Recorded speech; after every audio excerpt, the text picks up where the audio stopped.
right, so we're gonna do a part 3 here, since the video cut off, and I'll be quick. What I wanted to kind of just say there at the end is, when slavery ended in 1863, black people here in America, we were pretty much all kicked off the plantation. And from that very moment, and there's a professor named Professor Michelle Alexander. She explains this so well, okay? So much better than I could ever attempt.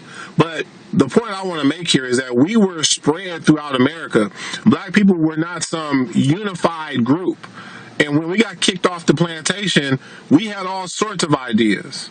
There was no unity. All right, look, some slaves were in, plantations where the master treated them well. They educated them. They taught them stuff that was beneficial. Some slaves were in plantations where the master was horrible, didn't let them read, purposely pit them against one another, bred hate on the plantation for one another. There are all sorts of things that happen to black people, and so to expect black people to come out of that with a unified front on how we're going to spend our money is ignorant. To not recognize that as a huge disadvantage, a real, actual, an explainable disadvantage. To compare blacks to Jews who were in camps together versus blacks who were spread out throughout the entire nation in different scenarios from house to house, and then one day all of you are free, and you're in a nation where you don't know anyone, where your family's been split up, and they don't want to give you jobs. They reluctantly start giving you jobs, but don't want to pay you the same. They want to, there's been so much that happened between 1863 and 1963. And some of us know about the civil rights movement and all those things that came about because of all the unfairness, all the disadvantage. So and I'm just going to be honest here, for Negroes in 2015 to fix their mouth to say that these things never happened and don't have any type of impact on our people, these are coons. These are sellouts. They're saying whatever it takes to make money with white people. Can I be honest with you?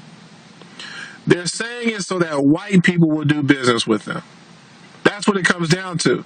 Because they don't care about black dollars. They don't care about all these things. And it is directly linked to what I just got through talking about. The fact that we didn't come off the plantation with a unified mind. Like, we're all going to work together now. We're all going to do this. No, there were a lot of black people who got off the plantation and said, I'm going to do whatever I can to stay away from black people. And some of them just got stuck with black people and had black children, and they passed the same mentality down. So even though they're black and they're married to other black people, they really don't like black people, even though they're black. And so they're the first ones to say, oh, there's no such thing as white privilege. I made it, look at me. And oftentimes, they were in the army. They were in some white man's establishment. The white man lifted him up. I love what Minister Farrakhan said on the Breakfast Club about the crab in the barrel. And we forget a lot of times that there was a barrel master who put all the crabs in the barrel in the first place. And sometimes what the barrel master would do is will reach down in there and pull a crab out, and will put a crab on top. And that crab will forget that some white man came and picked him up and gave him opportunity and position and whatnot. And a lot of times, it's not so much the crabs trying to pull the crab back into the barrel. Sometimes it's the crab who got pulled out the barrel and forgot how he or she got out the barrel. That's the complex nature of the situation, you guys. So look, go to the Black folder, learn more about this, have an educated conversation, you guys. Don't be ignorant in your conversation, especially about this topic. Does white privilege exist? Yes, it's real. Can black people overcome in spite of? Hell yeah, we can. See you at the top, you guys. Thanks for watching.